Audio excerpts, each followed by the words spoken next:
Okay, questions?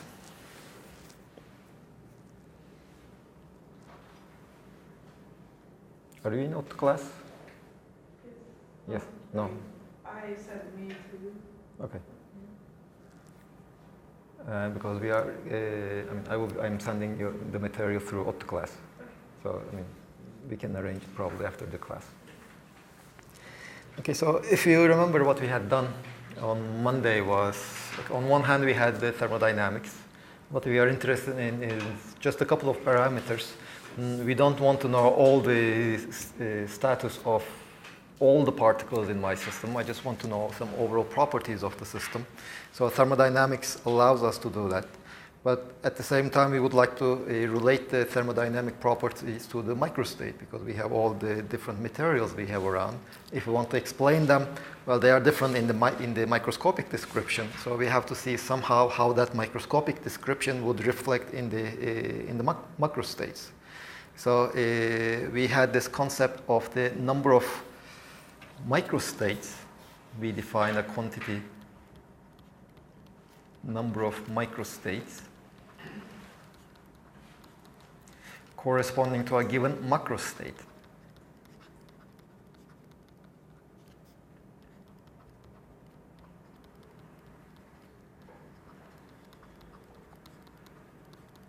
Now, what we call the macrostate is the thermodynamic properties of the system, like the pressure, like the volume, temperature, and the number of particles.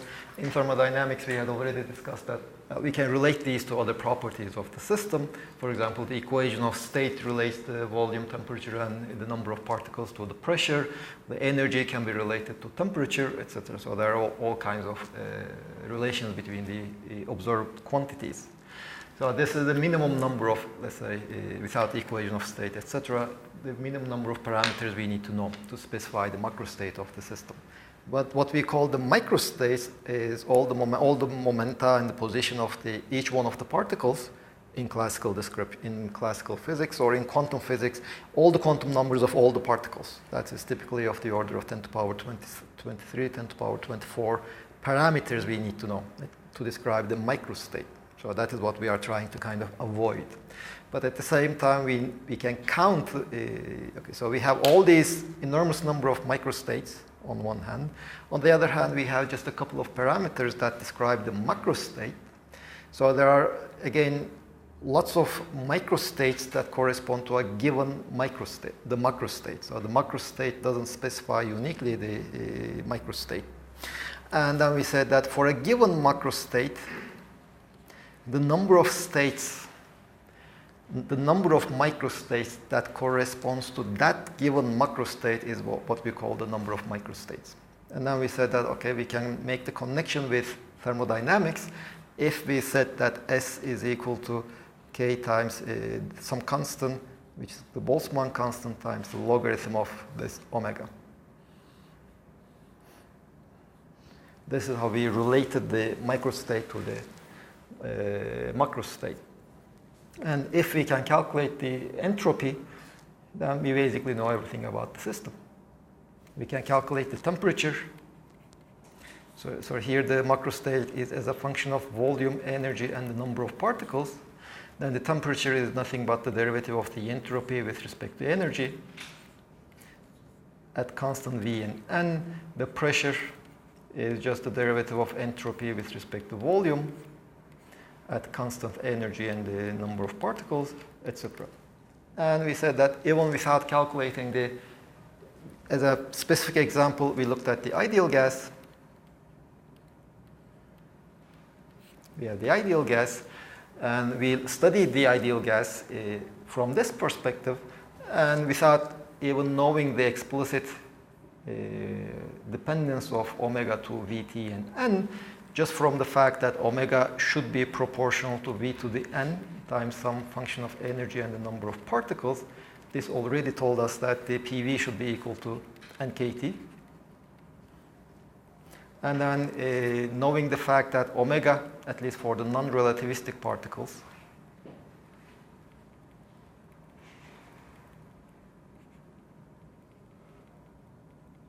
should actually be a function, some other function of V to the 2/3 E And n, this told us that the energy should be 3/2 nkt. Without even explicitly calculating what omega is, we could just derive these relationships. And it kind of tells us that our initial assumption, let's say, this identification of the entropy with the constant times the logarithm of omega works to this in the description of the ideal gas. And now we proceeded and calculated omega explicitly for the ideal gas and obtained the entropy. Now, any questions up to here?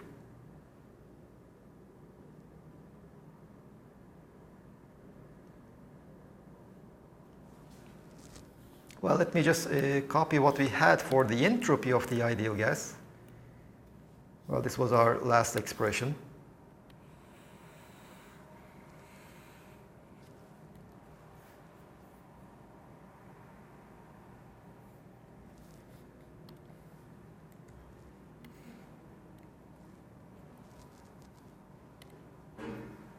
Now, there are a couple of things I would like to check before continuing. First of all, we had a definition of the entropy also in thermodynamics without referring to the microscopic properties of my system. And this thermodynamics allowed us to calculate the change in the entropy of a given system.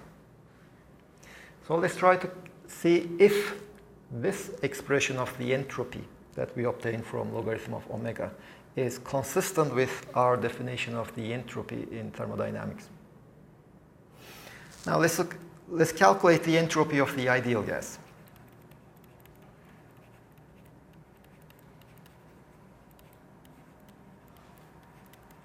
Do you remember the definition of the entropy in thermodynamics?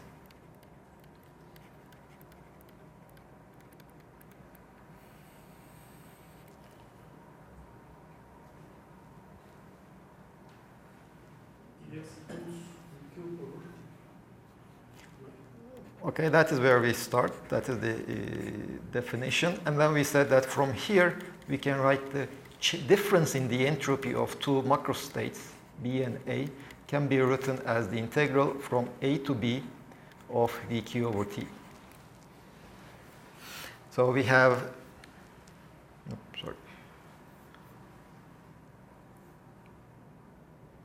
Okay, just a reminder, you don't do software updates before the lecture. Okay, so let's calculate this one. We have a state, this state, microstate A with pressure and volume at PV. And another macrostate, let's say B, with pressure P0 and V0. Of course, from P and V, the number is N.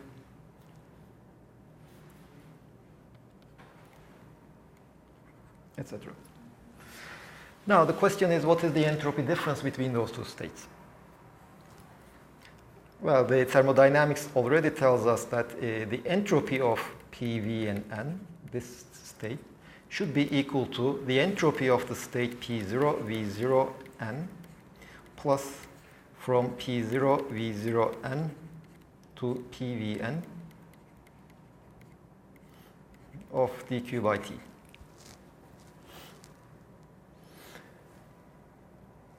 And when we were discussing thermodynamics, the reason why we could make such a definition is that that integral of dq over T is independent of how I go from B to A.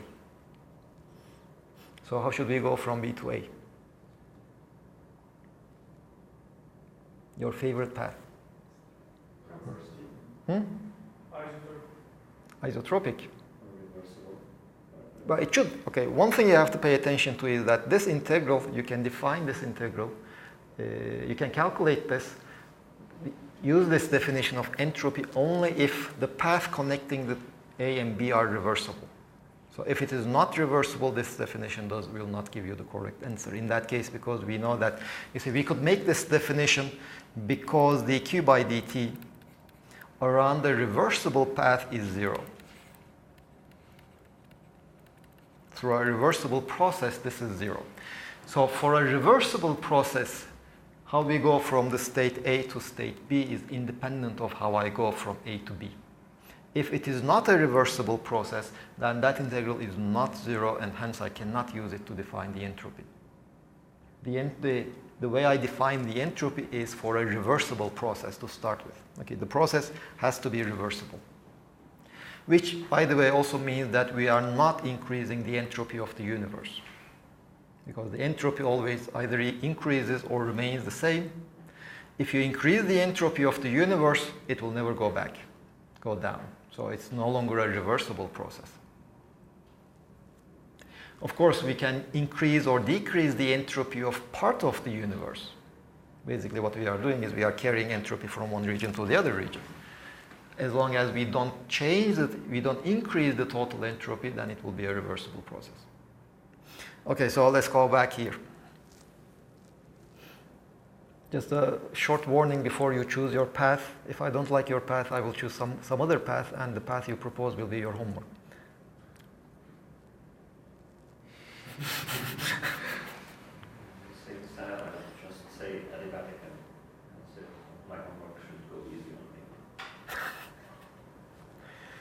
Okay, adiabatic path, and then? You see, A and B, they don't need to be on the same adiabatic curve. Then isotropic, then an adiabatic. So are you sure you will be able to calculate the volume at which you need to make this change from adiabatic to isothermal?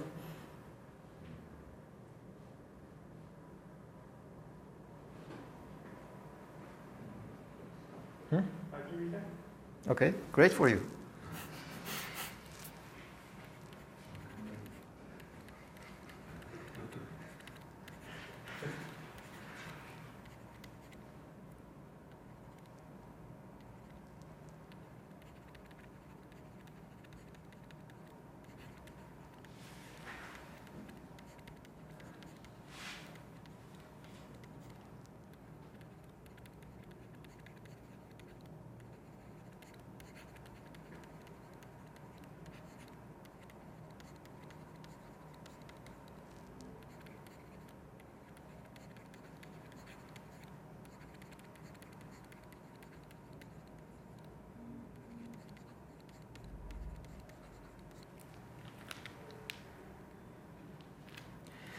Well, I would rather choose this path.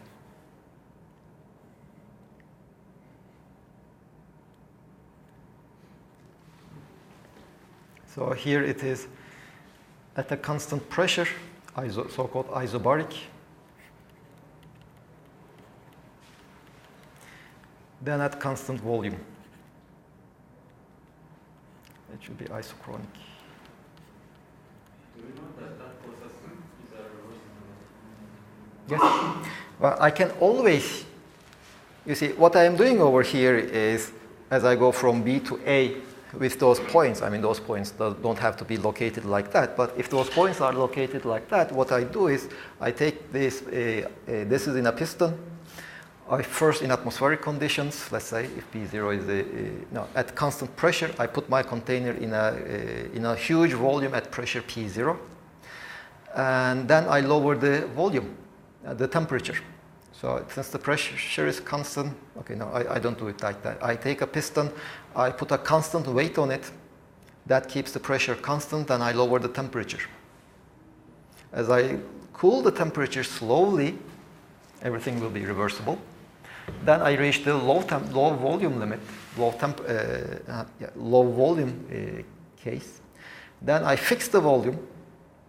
Then I start heating it up slowly. That way, I increase the pressure. So this is what this process is. So using the same argument, you can say that any process can be made reversible by doing it slow. Any 2 points can be connected through a reversible path. Also an irreversible path. Yes, but I mean, it's quite different than what I was thinking. Like, if we had chosen another path, Sure.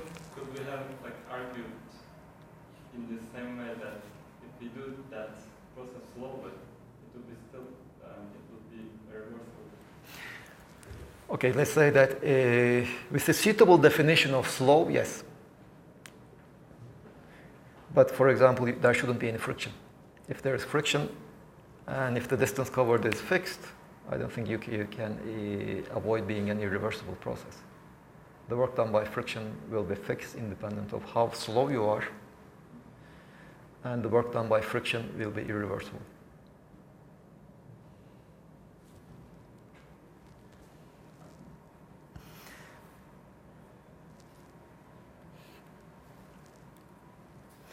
So now this is our path.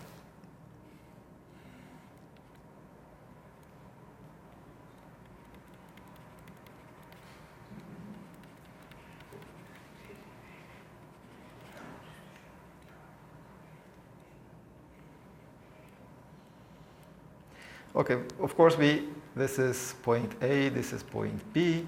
We take a very small segment, let's say along the horizontal path. Then we need to calculate dq. We have to determine t. Then ds is just dq by dt, dq by t. So where do we start? Let's say we are at this point, we are at the volume V. Well, let me put primes over here. Those are our final volumes. No, this n prime is not. This is V. We have this very small segment dV. So the temperature of the system, how can we calculate the temperature at this point? PV over NK. Pressure is just P0.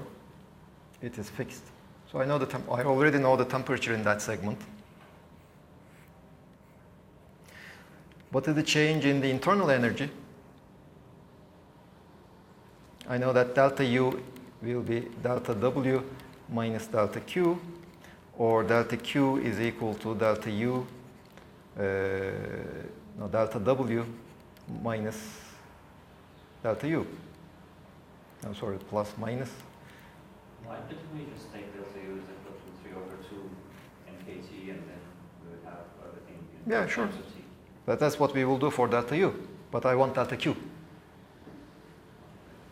As your friend has pointed out, U is 3 over 2 nkt.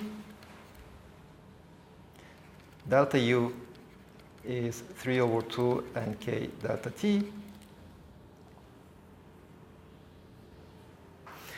And so delta U is 3 over 2 nk. P0 is constant, N is constant, K is constant, delta V.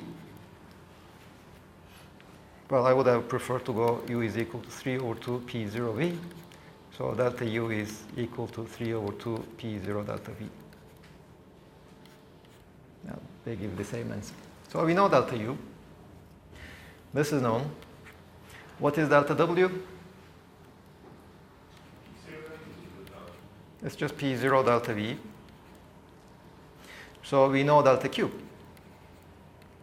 which is 3 over 2 P0 delta V plus P0 delta V equals 5 halves P0 delta V. So the change in the entropy of the system is 5 over 2 P0 delta V. This is delta Q divided by the temperature, which is P0V over NK. Okay, P0s, they will just cancel. This is equal to 5 over 2 NK delta V over V. So this is nothing but the change in 5 over 2 NK logarithm of V. So which tells me that the entropy, let me call this point C, entropy at the point C minus the entropy at the point B, this is equal to 5 over 2 and K. It's just logarithm of the volume at the point C is V prime, the volume at the point B is V0. Okay, this is the first step.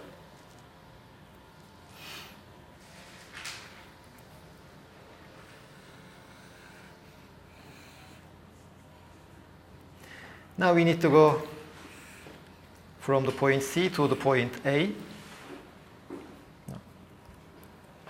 This was B. This is A. This is C.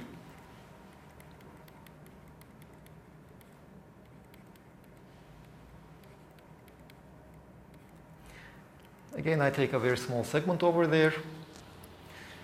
The change in the internal energy will be the 3/2, the change in P times V prime, because now V prime is constant, P is changing.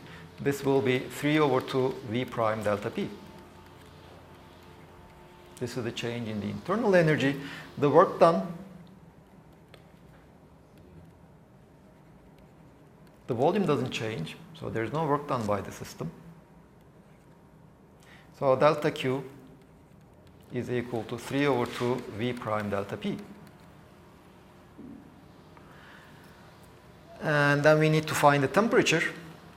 Well, just like as we did before, this is at a intermediate pressure P. Let's say the temperature will be P times V prime divided by Nk. So the change in the entropy in this very small step will be 3/2 V prime delta P times 1/PV prime over Nk. V primes, this time they will cancel. So we have 3/2 Nk delta P over P.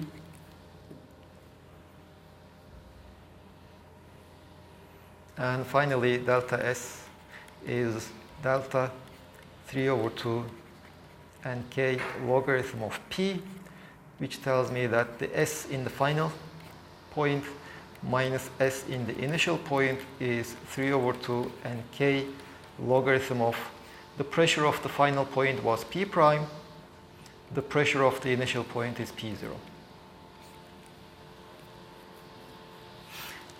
Now the change in the entropy SA minus SB, this is just SA minus SC plus SC minus SB, which is 3/2 Nk logarithm of P prime over P0 plus or minus, no, plus, we had calculated SC minus SB. This is 5/2 Nk logarithm of V prime over V0.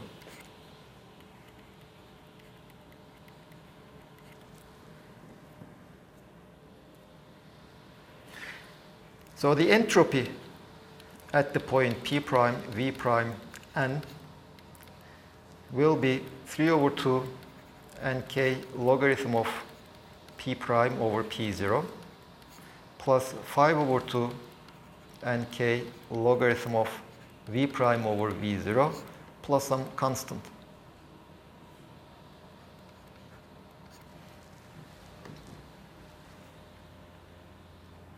Okay, before we obtain the entropy as a function of volume, number of particles, and energy, not as a function of pressure, but that's kind of easy to change. We know that the energy of the system is 3/2 PV.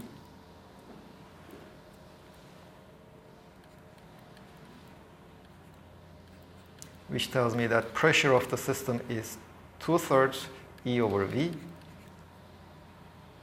So the entropy is a function of energy, volume, and the number of particles, just starting from thermodynamics, without referring anything about to the statistical physics, just using the equation of state and the expression of energy as a function of temperature. We see that the entropy of the ideal gas should be 3/2 Nk logarithm of 2/3 E over V P0 plus 5/2 Nk logarithm of V prime over V0 plus some constant.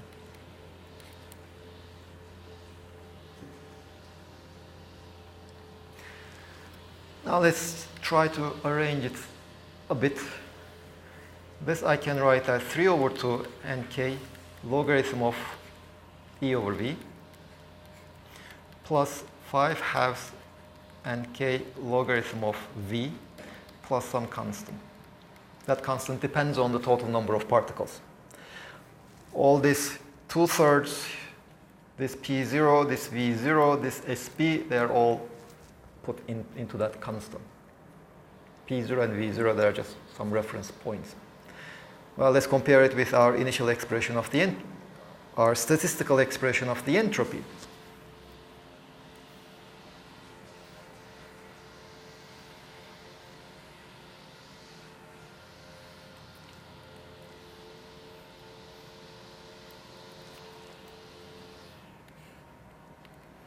This versus, this is equal to, let's try to put this in the same form. We have 3/2 nk logarithm of E over V. This E I separated. Plus I have 3/2 nk logarithm of V to the 2/3 times V. That V, I divided E by V and multiplied by V and just used the properties of the logarithm plus constant. This is V to the 5/2, 5/3. So this becomes 3/2 nk logarithm of E over V plus, well, this exponent, I can just put it in front of the logarithm and it just gives me 5/2 nk logarithm of V plus some constant. Of course, thermodynamics, I cannot really use the third law to determine that constant using thermodynamics, because basically the equation of state I used and the energy expression I used for the ideal gas, they don't hold at t equal to 0. But up to a constant, at least what we do in statistical physics is consistent with thermodynamics also, our definition of the entropy. They give the same result.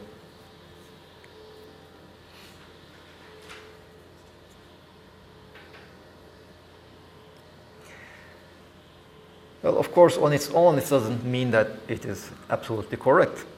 Well, let's look at some other problem.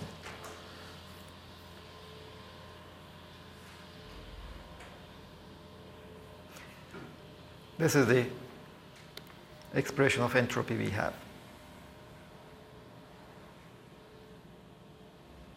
including the constant.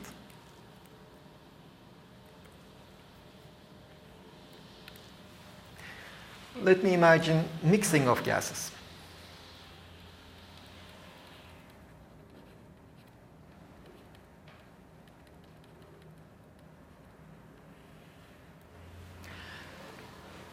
Now what I will imagine is, let's just take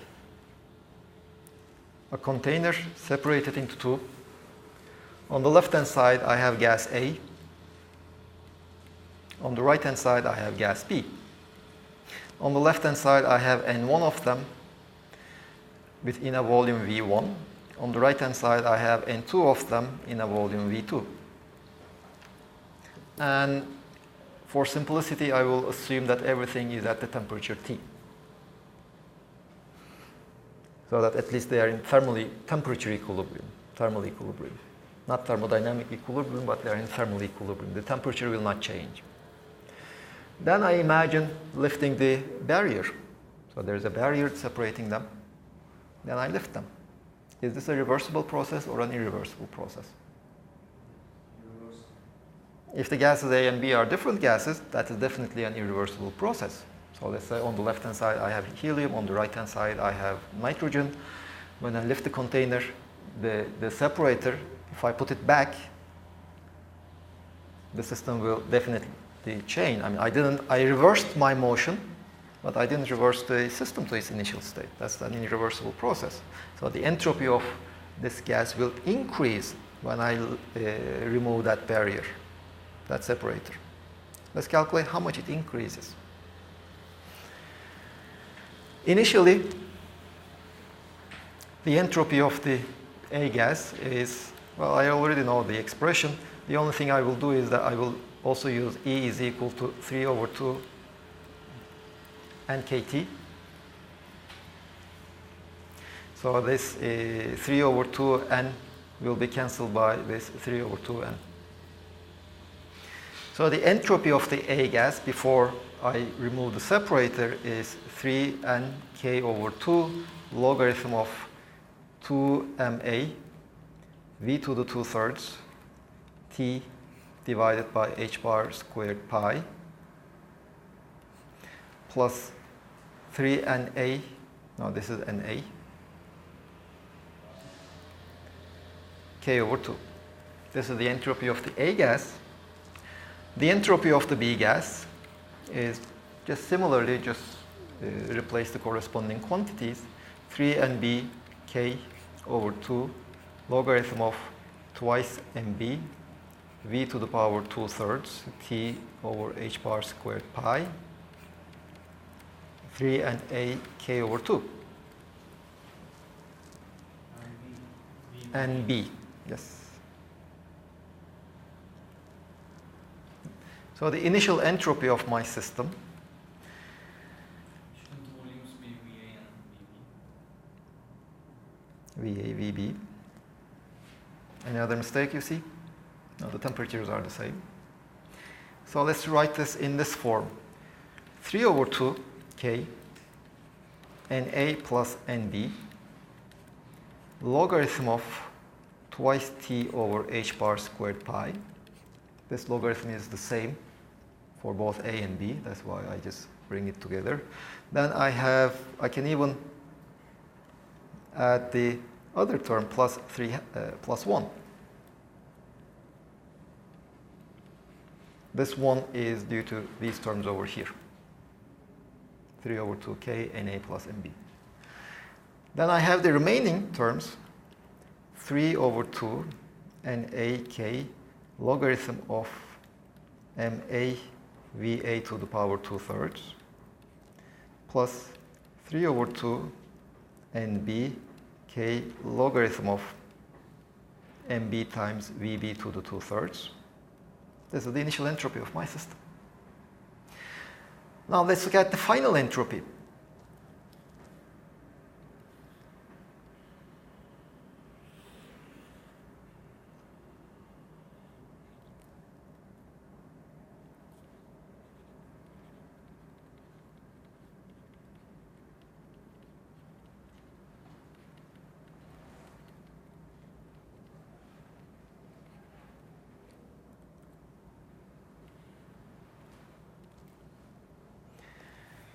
Well, the numbers will not change. The number of A particles and B particles will remain the same. What will change, though, is the volume of the A gas will be the total volume, and the volume of the B gas will be the total volume. That will be the only change. So these are now the total entropy. The total final entropy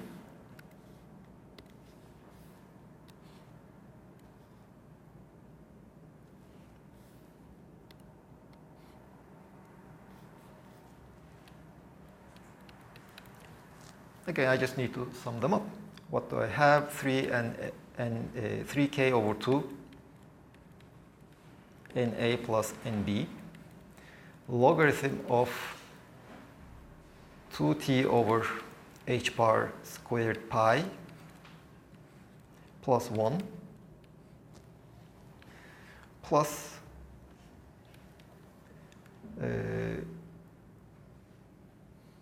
3k/2 Na plus Nb logarithm of v to the 2/3. Before this term was separate for both, but now it's the same. And then I have the Mb terms, 3k/2 Na logarithm of Ma plus 3k/2 Na logarithm of Mb. This is the final entropy when the equilibrium is reached. All the gas is spread out. So let's compare these two expressions.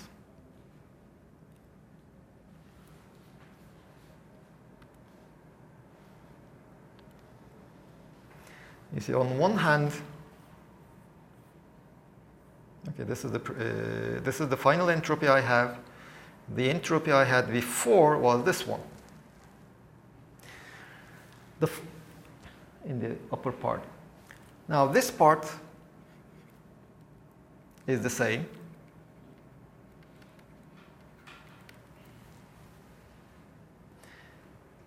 Now this part is again same. Those two are identical. If I look at the difference and look at how much the entropy changed,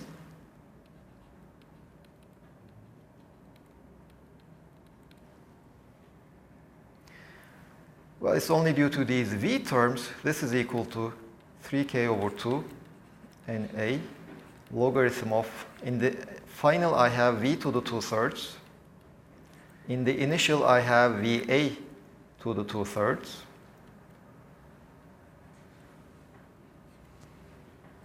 And then I have plus 3k over 2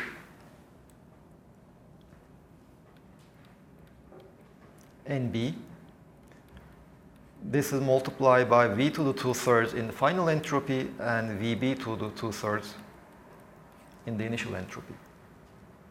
And the total V is the sum of the Va plus Vb, so it's larger than both Va and Vb. Both terms are positive, so this is larger than 0. So as we expected, the entropy during mixing increases.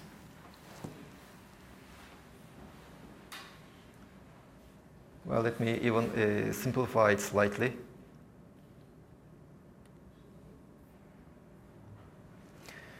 These powers 2/3, they will cancel this 3/2.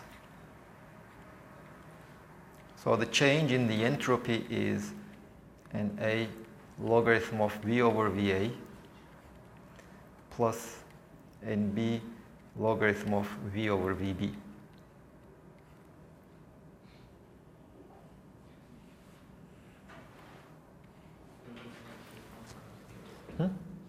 There's also K.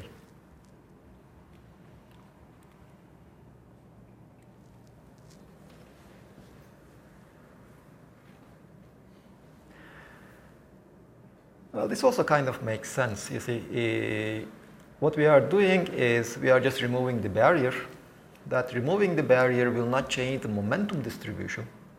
Only the volume will change. And we had already argued on Monday also that the number of states should be proportional to the V to the N, the number of particles. So the entropy should contain this Nk times logarithm of V term, and that is the only thing that will change when we remove the barrier. The V will change. So this is, in fact, this result. Yes? Not only for this case. If you find delta S is equal to 0, can you comment on it is reversible? If delta S of the universe is 0, yes.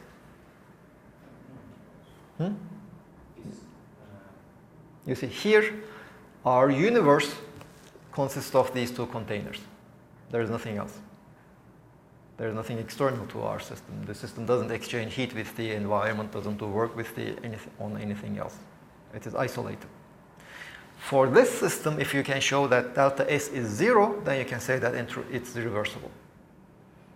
But if the system interacts with the environment, then you have to know what the delta S of the environment is to be able to conclude whether the process is reversible or not.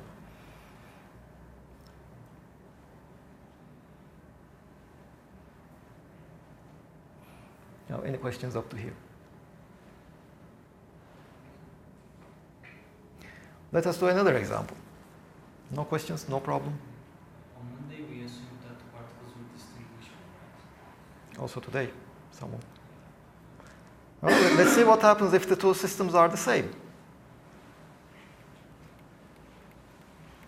Not a homework question.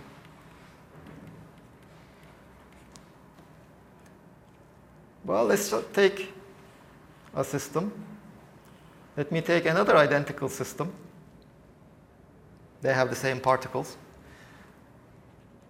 Na, Va at the temperature T. This is also Na, Va at the temperature T.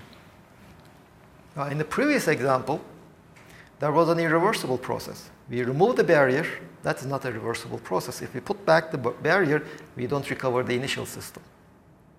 But let's consider this one. I remove the barrier and I put it back, I get exactly the same thing. Are we talking, Hmm? are we talking classically or quantum mechanically? Was it the Does it make any difference? Because if the particles I'm using are fermions, then interchanging any two of them would make a change in the wave function of the system, so it would not be the same exactly. How can you tell the difference? You see, reversibility and irreversibility, basically we are referring to the macro state of the system. So do we get the same macro state or not? If we reverse our steps, do we get the same initial macro state? For example, if I remove the barrier, there will be particle exchanges. And if I put it back, the particles on the left-hand side and the particles on the right-hand side will be different, not the same particles. But thermodynamically speaking, from looking at the macro state, is it a reversible process or an irreversible process? In fact, I mean, if I remove it and put it back, I get exactly the initial state from the thermodynamic perspective. I don't get the same particles on the left-hand side or on the right-hand side. But I know that the macro state is the same. Since the macro state is the same, the entropy shouldn't change.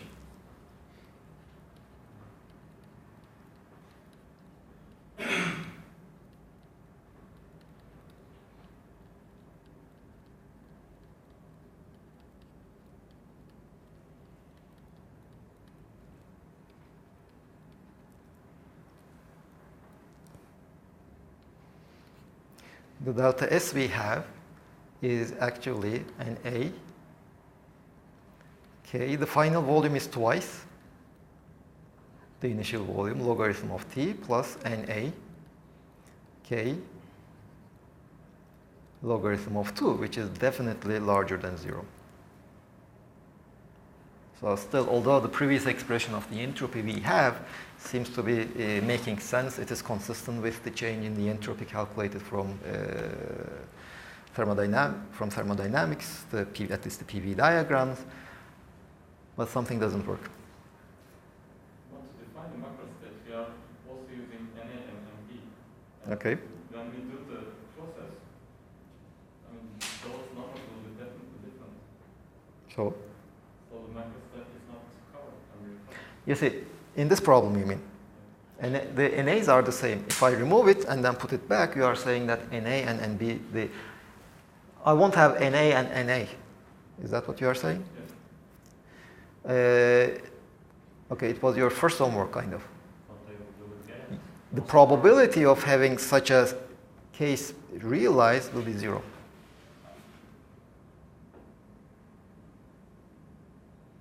In fact, that was exactly the problem you had. So calculate the probability. If you have a container, you divide it into 2. The probability, you are supposed to calculate the probability and see that the probability just makes an enormous peak when the numbers on both sides are equally divided. Okay, but I mean, I'm not considering like large deviation. Like if NA is 1,000, I mean, after the process, it might be 1,001. You see, 1,000 is very small. We are talking about 10 to the power 24. The macro state corresponding to 10 to the 24 and 10 to the 24 plus 1, they will be so similar to each other that their entropies should be the same, almost. A very small difference. But that number over there is definitely not a very small difference. That's the problem. Of course, if you are precise enough, as you have pointed out, there might be some small fluctuations from having NA and NA. But one thing is definitely for sure is that this final state of the system, you remove the barrier and then put it back, and then you get the final macro state of the system, will be very, very close to the initial macro state of the system. So the entropy of the final and the initial macro state should be very, very close to each other.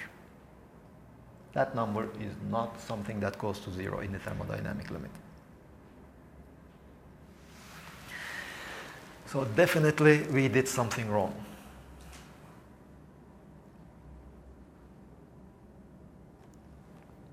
Some of you already mentioned the answer, by the way.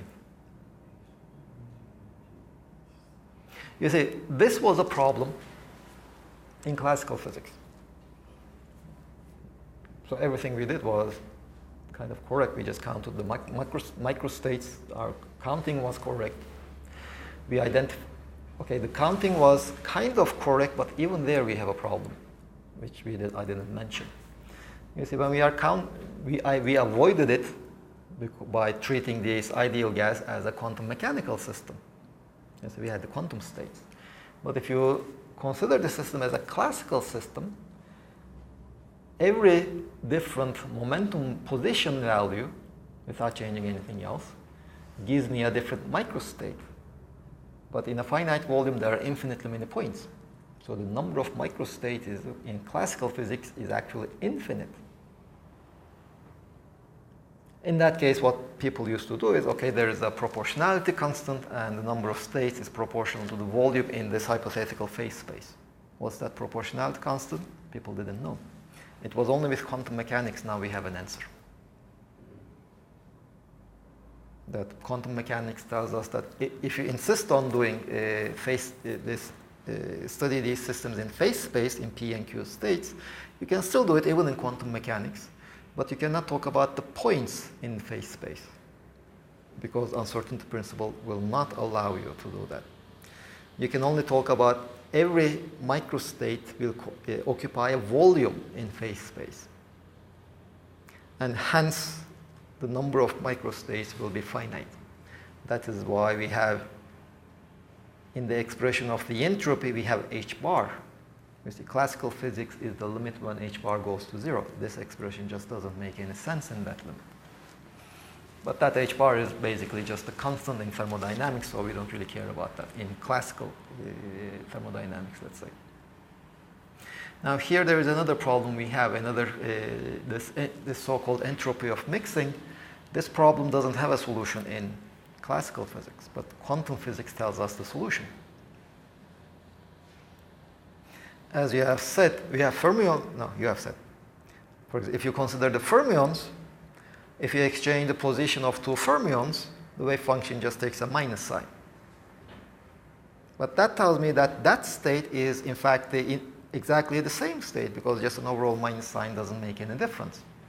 You take the absolute square, that's just +1. The probability distributions will be exactly the same. In that sense, that overall minus sign doesn't make any difference. Similarly for the bosons, if you just exchange the position of two particles, nothing changes. So the wave function doesn't even acquire that minus sign. But classical physics, if you have one particle over here, another one over here, if you just exchange them, we just counted it as two different microstates. But quantum mechanics tells us that no, they are not two different microstates. They are the same microstate. So we have to somewhat eliminate all these exchanges between particles. Okay, we have n particles. How many exchanges are there?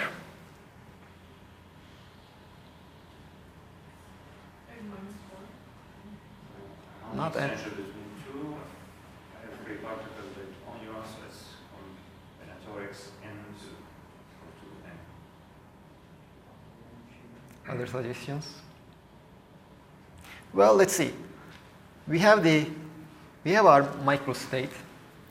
We identify the particle, the states. So this is a first state, second state, third state, fourth state, the states of my particles. So let's say the question is, classical physics tells me that if I put first particle over here, the second particle over here, and the remaining particles, or if I put the second particle over here, the first particle over here, etc. Classical physics tells me that these two microstates are different. But quantum physics tells me that if they are identical, those two microstates are the same. That's what quantum physics tells me. So let's see. I don't care about the ordering of 1, 2, 3, etc. How many different orderings I have?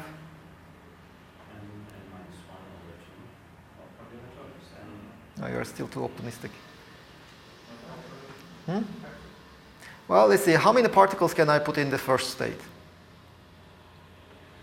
N. Independent of which particle I put in that first state, it will be the same microstate. If I choose one, place one on that state, then there are n minus 1 particles I can put in this state. One particle I can put in the last remaining state. So that gives me n factorial. Do we have exactly n states? I mean, if we have, for example, 2 n states, we can also change to which state we like should be for previous program.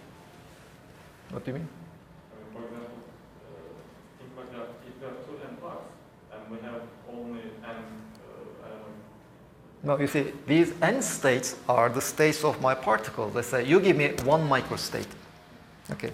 In that one microstate, I just look at the states of your particles, and there are n of them, because there are n particles. I'm just counting the states the particles are in. I'm not talking about all possible states. I'm just talking about the states your particles are in. So you gave me one microstate. Then I went around and started exchanging the particles in that one microstate. I basically create n factorial new microstates in classical picture. But actually, I should count all of them as one microstate.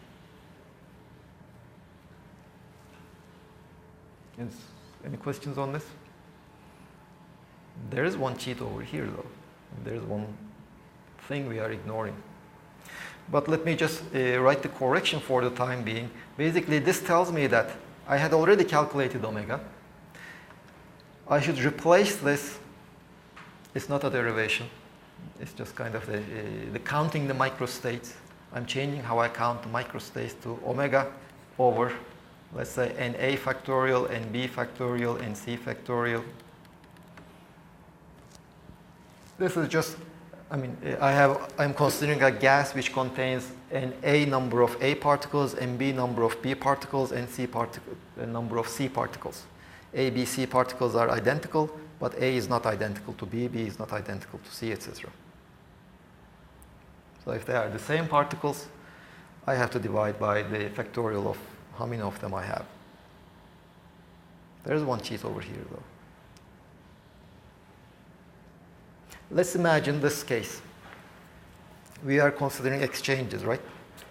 Let's assume, hypothetically, that I have two oxygen molecules at this point, both of them moving in that direction. Having the same momentum, they are at the same position. Now, classically, it might not be possible. Well, exchanging them doesn't give me a new microstate, even in the classical picture. But how can you put 2 atoms in the exact same picture? Okay, I mean, hypothetical case. Photons, we will be dealing with photons, for example. You can put 2 photons together at the same state. When we are doing quantum mechanics, we will be talking about states. I can put 2 oxygen atoms at the same state. Classically, the state we call is the position and momentum. That's why I give the position and momentum example. If you want to think classically, you can say you are putting 2 particles at the same point with the same momentum. We are ignoring such cases. So this is an approximation which will work in the limit that the probability of having more than one particle in the same state is negligible. For example, when we are dealing with fermions and bosons, this will be an important restriction. Because especially at low temperatures, we are forcing everything to the ground state, the same microstate. So we shouldn't be considering exchanges as new states. So we shouldn't be dividing by these factorials. This is valid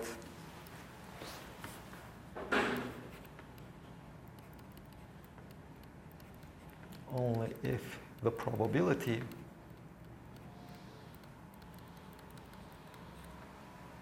of having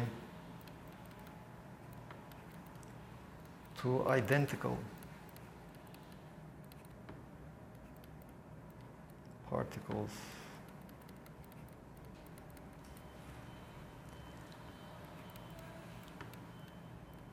in the same microstate is negligible.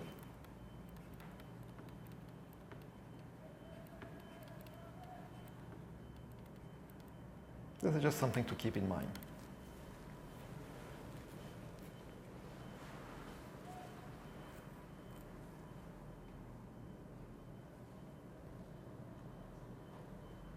Well, if you go back to the entropy of the ideal gas,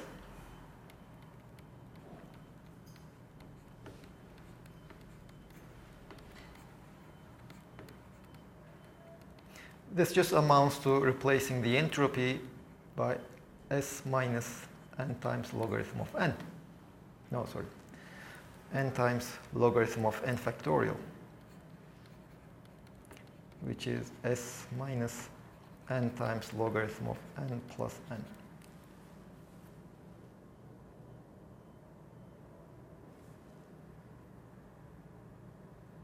And now let's go back to the corrected expression of our entropy.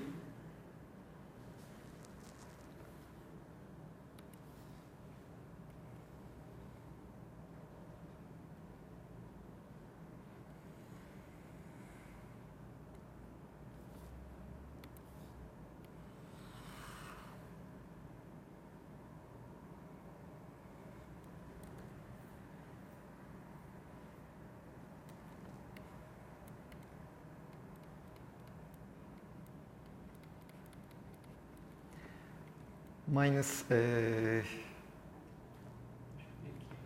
a k, minus nk logarithm of n plus nk, or let me put a 3/2 over here, and here I have 2/3. So I have the corrected entropy. This is equal to 3nk over 2 logarithm of 2m v over n to the power 2/3 e divided by h bar squared pi times 2/3 n plus 5/2 n times k.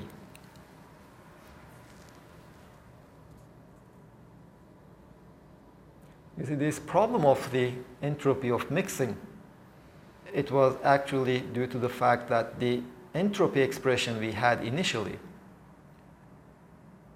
you see, this entropy expression we had initially is not extensive.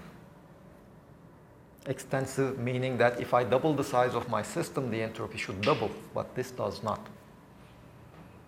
If I double the size of my system, take my system, make a copy of it, and consider the whole system as my system, the entropy of the whole system should be just twice the entropy of one of them. But you see this n over here, it is doubled. E over n doesn't change because energy is doubled, n is doubled, E over n doesn't change. But you see here there is a V. It does change. So the entropy is just not doubled. This n is doubled, so there is no problem. This expression of entropy was not an extensive quantity. Whereas here,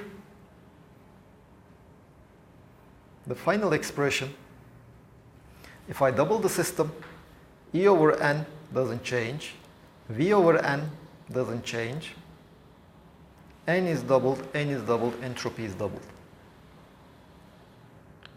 So I get zero increase in the entropy if I just double my system.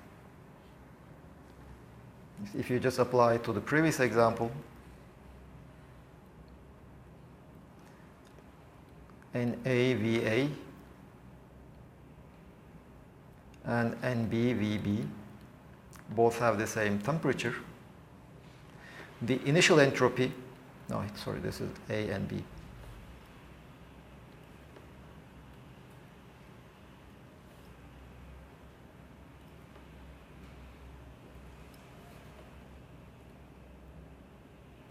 A and A.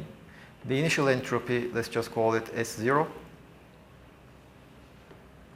plus S0. Both the left-hand side and the right-hand side has the entropy 0, so this is twice S0. the final entropy, well, now my system is just double the initial system, just double the one of the sides, so the entropy is just doubled. Delta S is 0. So there's no problem now. The problem is resolved. Of course, we change the expression of the entropy, but still it is consistent with the thermodynamic expression of the entropy, because if we go back to our initial arguments over here, the change in the entropy, we could determine it up to a function of n. And the additional terms we added are just functions of n. Those just change what we identify with SB. So all these arguments still hold even for the corrected expression of the entropy.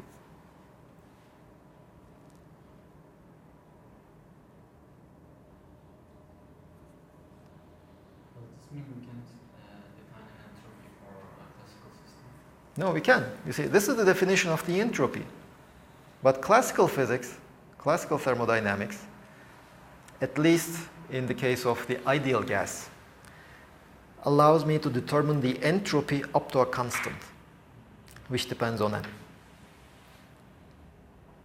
If you don't change n, you don't really care about that constant. In fact, the third law does determine what that constant is. But the third law also tells me that I don't have ideal gas at t equal to 0. So this expression should be completely modified anyway at t equal to 0. So I cannot relate this expression to the t equal to 0 limit.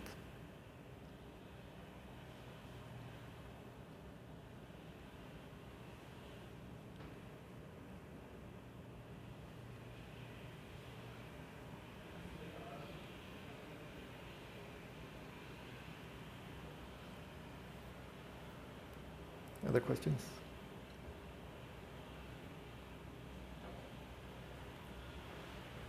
So let's give a 10-minute break, and then we will continue.